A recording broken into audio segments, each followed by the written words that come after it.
parents. Everyone watching, everyone talking and laughing. She waded into the mob. All around her, gorgeous clothes shimmered in rich colors. Ornate gold and gemstone jewelry glittered and gleamed, and a rainbow of syllables arced through the room. Without trying, she made out Gujarati, Hindi, Punjabi, Tamil, Telugu, and English. The heart of New Jersey's Desi community, all under one huge roof. Her cousin's birthday party should have been beautiful, like a glamorous scene from a fairy novel. Instead, it was all too loud, too much. Maybe she could hide in the corridor. Meenal would just have to forgive her for vanishing. She'd taken exactly 2 steps toward the exit when the bragging brigade, a group of the most annoying aunties and uncles ever, descended like hawks on their quarry. "Hi, Sheetal," said an engineer uncle who started every conversation with the exact same question. "How are your classes? Did you hear my Vaibhav got early admittance to Harvard? And Bijal is a National Merit Scholar," an oncologist auntie announced. "That will look so good on her college applications." Sheetal faked a grin. "That's great."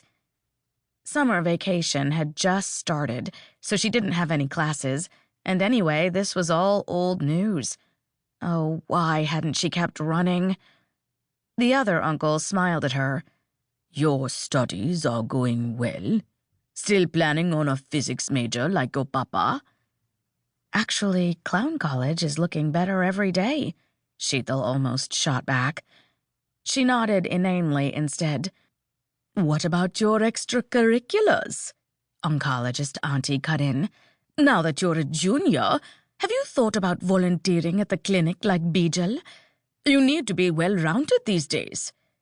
"Sorry, auntie. I was on my way to the bathroom," Sheetal mumbled. She could feel their judgment clinging to her as she slipped past, sticky as a spider web. The kids they compared her to weren't any better than their show-off parents. Vaibhav and Bijal had everything Sheetal didn't, and they knew it. Even now, they held court with their followers at the other end of the banquet hall, snubbing her every time she walked by. They'd written her off years ago after Radhika Foy had caught her in the pool at a community party and dragged her away in front of everyone. Chlorine and her hair dye didn't mix, as her auntie had pointedly reminded her later, and she'd overheard them making fun of her more than once for being shy and boring. Sheetal wasn't shy. She definitely wasn't boring. Of course, she could never show them the truth. A soft, silvery melody pealed in her ears, stopping her where she stood. She shivered, the seductive tones caressing her spine and making her palms tingle. Her blood heated as something kindled at her core. If light had a voice, this would be it. Star Song. She already knew no one else could hear it, and not just because of the strident bass of the Bollywood hits pulsing through the restaurant like an erratic heartbeat. This was meant for her ears alone. At each note, her skin prickled in recognition. She forgot the party, forgot the annoying guests, forgot everything but a yearning to step outside and greet the late June night sky, to twirl under the endless open expanse of the stars. She would drink it all down in huge, thirsty gulps while their music washed over her and echoed within. Ring-clad brown fingers snapped in front of her face, followed by a crunchy samosa.